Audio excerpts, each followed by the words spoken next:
La crianza, los cuidados y la educación de la infancia son tareas complejas y de primerísimo orden para la familia y la sociedad. En Cuba se trabaja para que el bienestar al que se aspira sea para niñas y niños sin exclusiones. Pero, ¿en qué consiste el bienestar infantil? ¿Cuánto influye el conocimiento de las familias en la protección de la integridad física y emocional de sus infantes? ¿Qué estrategias existen en nuestro país en función de contar con una sociedad cada vez más protectora de las infancias? Para dialogar sobre el tema, contamos en Buen Cubano hoy con la doctora en Ciencias Médicas Mercedes Esquivel Lauzurique, quien es pediatra y coordinadora del Grupo de Investigaciones sobre Crecimiento y Desarrollo Humano de la Universidad de Ciencias Médicas de La Habana. Y también contamos con Olivia Rodríguez Reyes, quien es profesora de la Facultad de Psicología de la Universidad de La Habana y especialista en clínica infantil del Centro de Estudios de Bienestar Psicológico. Bienvenidas ambas, pueden pasar a nuestro estudio. Es la primera vez que las tenemos en nuestro programa, así que muchísimas gracias por aceptar nuestra invitación. Olivia, si estamos listas, ¿verdad? ¿Cómo no? Bueno, pues estamos listas y así comenzamos.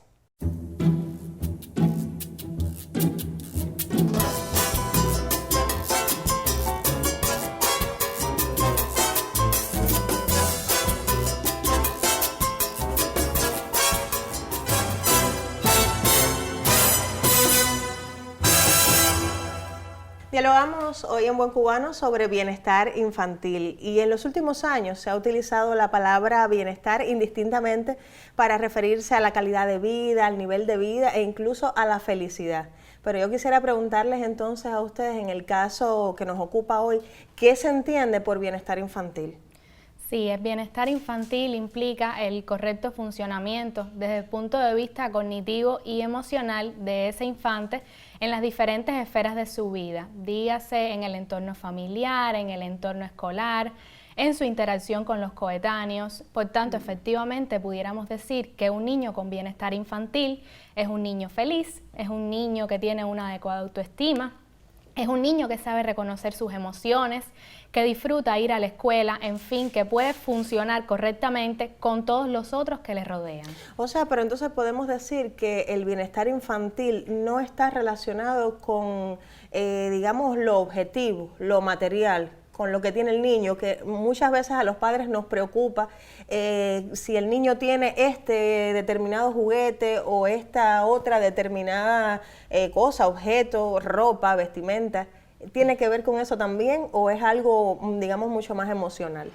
Efectivamente, los objetos materiales condicionan también un adecuado bienestar psicológico, pero no necesariamente determinan que sea adecuado. Un niño, por ejemplo, puede tener muchísimos juguetes que si los padres no intercambian con él en el juego, no le enseñan y no utilizan el juego más bien como un espacio para aprender el uso social de los objetos, por ejemplo, qué uso social tiene una cuchara, qué uso social tiene un peine, de nada le va a servir al infante tener un objeto a su disposición si no hay un otro que le enseñe cómo usar ese objeto. De hecho, ahora se me ocurre, escuchándote, Olivia, no sé cómo sucederá en el resto del mundo, pero nosotros aquí en Cuba, por ejemplo, tenemos la experiencia de que hay niños que tienen muchos juguetes y yo misma soy madre y tuve la experiencia de que mi niño cuando era pequeño, entonces utilizaba un caldero o una cuchara o un plato para jugar, teniendo otros objetos que quizá también podían resultarle interesantes. Exactamente, incluso la imaginación de los infantes es riquísima porque pueden utilizar a lo mejor una caja de cartón como una cunita y eso te da una idea también de que ya adquiere un nivel de abstracción superior, que va más allá de ese uso concreto para lo cual está destinado el objeto. Lo cual no quiere decir obviamente que no se utilicen los juguetes ni que los juguetes lindos, coloridos no sean importantes, Claro, lógicamente. Claro. Ahora, también me gusta insistir porque normalmente decimos que a ser padres se aprende con la práctica, que no hay en Cuba una escuela donde uno vaya y se siente a aprender a cómo ser mejor madre, mejor padre, mejor abuelo. Y en este sentido, hablando de bienestar infantil, quisiera entonces preguntarles qué debe tener en cuenta la familia para, desde el momento en que un niño nace, un bebé, se sienta con bienestar infantil. Bueno, mira, yo pienso que junto con todo ese bienestar psicológico y emocional está entre las dimensiones del bienestar el bienestar físico, ¿no? Claro. Que en este caso es la percepción que tiene el niño del funcionamiento de su cuerpo, ¿no? Como ser vivo, que es las personas durante esa etapa de la vida. El lactantico que tiene problemas de salud, pues tiene una actitud y una conducta diferente, está irritable, llora con frecuencia, a veces tiene problemas de rechazo de los alimentos y todo eso está relacionado también con una situación de salud. Tú decías que nosotros en Cuba no tenemos una escuela, pero sí tenemos algo muy importante, muy válido, y al que todos los padres tienen un acceso universal en nuestro país. Son las consultas de puericultura, que son las consultas de seguimiento de los niños, tanto de los niños sanos como de los niños que tienen cualquier tipo de enfermedad, ¿no? En esas consultas se les enseña a los padres cómo interactuar con su niño, cuáles son las características de su crecimiento y desarrollo, cómo ocurre normalmente, porque existe mucha variabilidad en este contexto. Se les explica toda una serie de elementos relacionados, bueno, con la dieta que el niño debe de recibir, con las inmunizaciones que hay que aplicarle, con las vacunas que nos han permitido eliminar todo un conjunto de enfermedades dentro de la población infantil de nuestro país y por tanto con eso también hemos logrado reducir la mortalidad en esas edades. Y además de eso, bueno, se les estimula el desarrollo psicomotor a través del programa Educa a tu Hijo en los primeros momentos, que después continúa con las actividades del Ministerio de Educación. Es decir, no tenemos algo que se llama escuela, pero sí tenemos una consulta de puericultura que comienza desde el momento del nacimiento del niño. Es más, te puedo decir que la consulta de puericultura o la puericultura comienza desde antes del momento del nacimiento del niño, lo que se conoce como puericultura prenatal, donde allá a la mujer embarazada y al padre, porque es muy importante el rol del padre, a veces hablamos mucho de las madres, pero sin embargo es muy importante el rol del padre, tanto para el aseguramiento de la salud del niño como para de su salud física como de su salud mental. El rol del padre es un elemento muy importante y desde la etapa prenatal, cuando la mamá está embarazada, se le dan orientaciones a ambos de cómo estimular, cuando todavía ese niño no ha nacido, pero sí ya él es capaz de captar toda una serie de situaciones que ocurren en su entorno. El ambiente. Cómo se puede ir motivando el desarrollo, ¿no?, de ese pequeñito, incluso desde antes del nacimiento. Y después la puericultura, aunque siempre se insiste mucho en la puericultura del niño menor de 1 año, pero la puericultura en nuestro país está establecida que ocurre hasta los 18 años. La periodicidad cambia con las edades, porque hay edades en que hay que dar orientaciones muy frecuentes. Después realmente con que existan una vez al año la consulta de puericultura pues es suficiente, pero la puericultura en nuestro país comienza desde la etapa prenatal hasta que el niño alcanza la adolescencia a los 18 años. Y ahí los padres pueden encontrar mucha información sobre la crianza del niño. Doctora, y decíamos en la presentación del programa que usted es parte de un proyecto de investigación que existe en el país, en el cual se habla y se estudia sobre el desarrollo de un grupo de niños que hoy son adultos. Y bueno, sobre esto estaremos hablando también más adelante para mostrar de qué forma el bienestar físico, como usted nos ha explicado, tiene que ver obviamente con la calidad de vida y con el desarrollo feliz del ser humano. Yo les propongo a ustedes una breve pausa en la conversación. A ustedes les recuerdo que estamos en Buen Cubano, hoy conversando sobre bienestar infantil, cómo hacer que nuestros niños sean más felices, más saludables y puedan convertirse, por supuesto, en seres humanos plenos. Le invito a que mantenga la sintonía porque tenemos muchísimo que contar.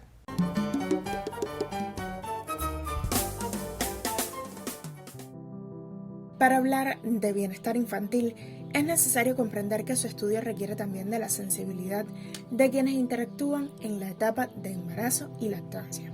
En la etapa donde las mujeres revelan la gran noticia de que una nueva vida crece en su vientre, comienzan de inmediato inquietudes y cuestionamientos que son reflejo que durante este periodo también es importante cuidar la salud mental y el comportamiento psicosocial. El cuidado previo a la concepción también implica el asesoramiento, tratamiento y el control de la depresión en las mujeres que planean un embarazo. La capacidad de adaptación a las circunstancias y hechos concretos permitirá administrar la ansiedad y el estrés, reducir el miedo asociado con el parto y mantener la salud y el bienestar en la transición hacia la maternidad. Cabe resaltar que desde el entorno psicosocial es importante para la futura mamá alimentarse bien y equilibradamente, no poseer adicciones como el tabaquismo o el alcoholismo, buscar un tiempo cada semana para hacer algo que disfrute, hacer ejercicio especializado para esta etapa, así como consultar todas las dudas médicas con un especialista de confianza.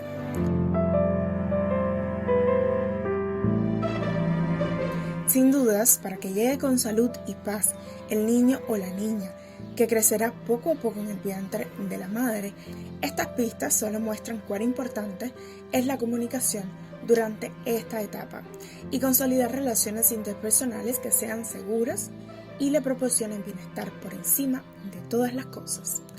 Elena Godínez Dalmau en Buen Cubano.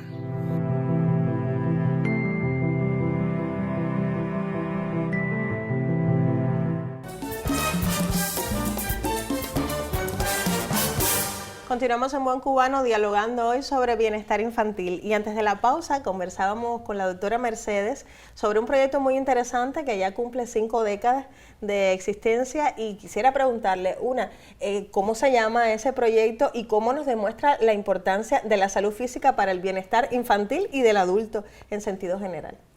Bueno, el nombre del proyecto es Estudio Nacional de Cohorte del Niño Cubano y es el 6º seguimiento que vamos a hacer en estas personas. Esta cohorte de personas está conformada por todos los niños que nacieron en el país durante la primera semana de marzo de 1973. Y después se han continuado estudiando periódicamente durante toda su infancia y adolescencia. Y ahora ellos cumplen 50 años y queremos saber cuál es su situación actual, no solo en términos de salud física, sino también sus logros educacionales, sus logros sociales y cómo se relacionan estos resultados en la vida adulta con todo lo que ocurrió en la infancia y la adolescencia de esas personas. Esto está muy relacionado con lo que hoy en día se conoce como el concepto DOHAD, que son las siglas, es el acrónimo inglés de Orígenes en el Desarrollo de la Salud y la Enfermedad, y que trata precisamente de la importancia que tienen los primeros momentos de la vida para la salud tanto física como intelectual, como los logros del individuo de por vida. ¿Y tienen resultados ya? Bueno, de los seguimientos previos, por supuesto, con el seguimiento ahora que acaban de cumplir 50 años, porque como te decía, nacieron todos en la primera semana de marzo de 1973. Bueno, pues ahora vamos a ver qué ocurrió con aquellos niños ya en su vida Ahora adulta. se van a encontrar nuevamente con esos niños. Ahora nos vamos a encontrar nuevamente con esos niños que ya son adultos. Con esos niños que ya hoy son adultos. Y en estos momentos en el mundo también hay una estrategia de salud pública relacionada con los primeros 1000 días de la vida. Los primeros 1000 días de la vida van desde el momento de la concepción hasta que el niño cumple los 2 años. Y en ese periodo de tiempo se sustentan las bases de la salud física, la salud intelectual del individuo de por vida.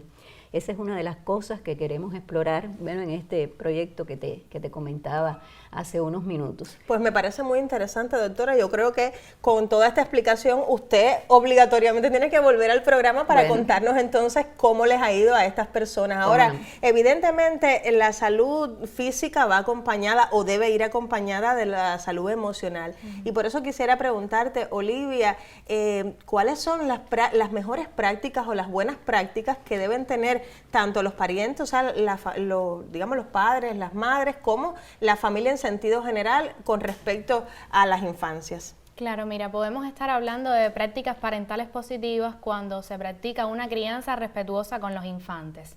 ¿En qué consistiría una crianza respetuosa? En mantener este lenguaje de reconocer los derechos de ese niño, sus aspiraciones, sus expectativas, sus deseos, un lenguaje libre de violencias de cualquier índole, un lenguaje donde prime el amor, lo cual no significa que sea una crianza donde no hayan límites ni normas, porque también es amoroso enseñarle al niño cuáles son esos límites, cuáles son esas normas que va a necesitar para poder insertarse correctamente en la sociedad.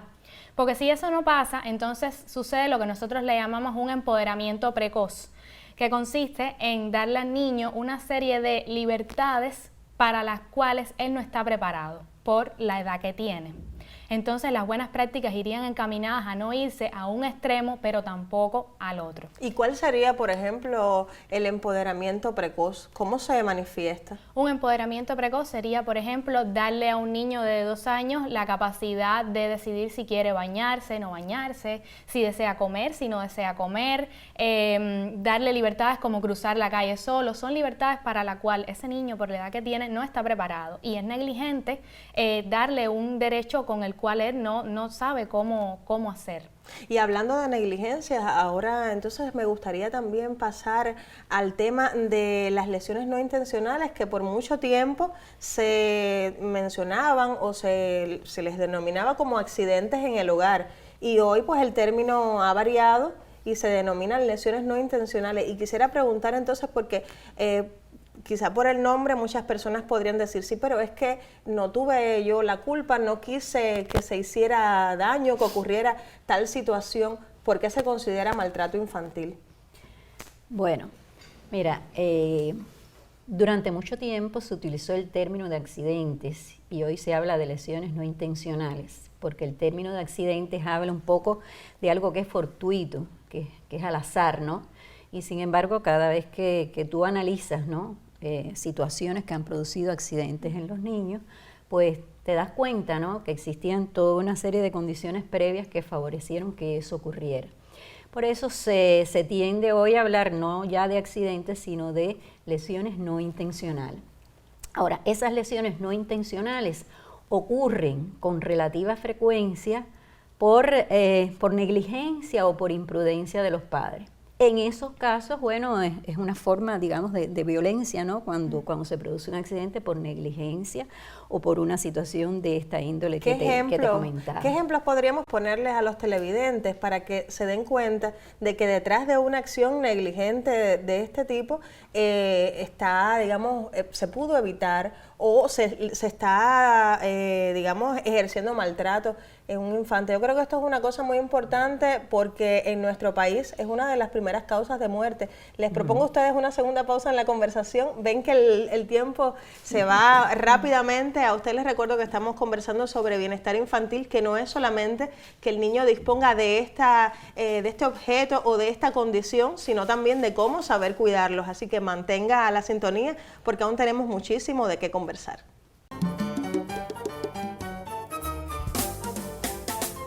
Hay 1.800 millones de niños y jóvenes en el mundo. Eso es mucho. Muchos de ellos viven en países de bajos ingresos. 200 millones de ellos no están en la escuela secundaria. Muchos de ellos ni siquiera terminaron la primaria. Incluso la escuela más cercana puede estar muy lejos. Hay muchos más, pero pocos están trabajando. Algunos no pudieron encontrar trabajo. A muchos de ellos no se les permite trabajar. Estos son los problemas de esta generación. Pero nuestra generación tiene las soluciones. Es global y local. Somos innovadores. Somos trabajadores. Tenemos la solución. Y tú tienes el poder. El conocimiento. Los recursos. Puedes ir más allá. Mucho más lejos de lo que imaginas. No necesito encontrar mi voz. Yo tengo una voz. Nuestra generación es el 25% de la población mundial. Pero 100% del futuro. Este es nuestro momento. Este es nuestro turno. Este es nuestro futuro. Somos únicos. Somos únicos. Somos únicos. Somos únicos. Somos únicos. Somos únicos. Somos únicos. Somos únicos.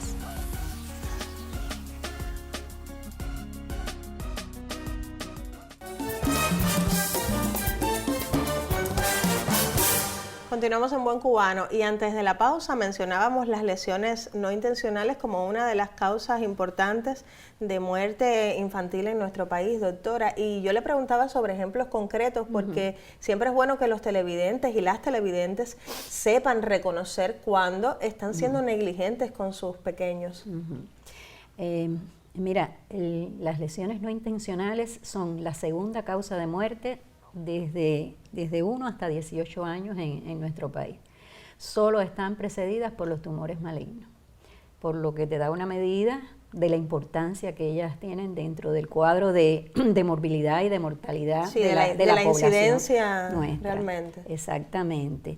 Entonces, lo más importante en estos casos casi siempre es que ha ocurrido una situación que no se ha previsto por la familia, que puede ser riesgosa para el niño. Son muy comunes, por ejemplo, los accidentes en la cocina.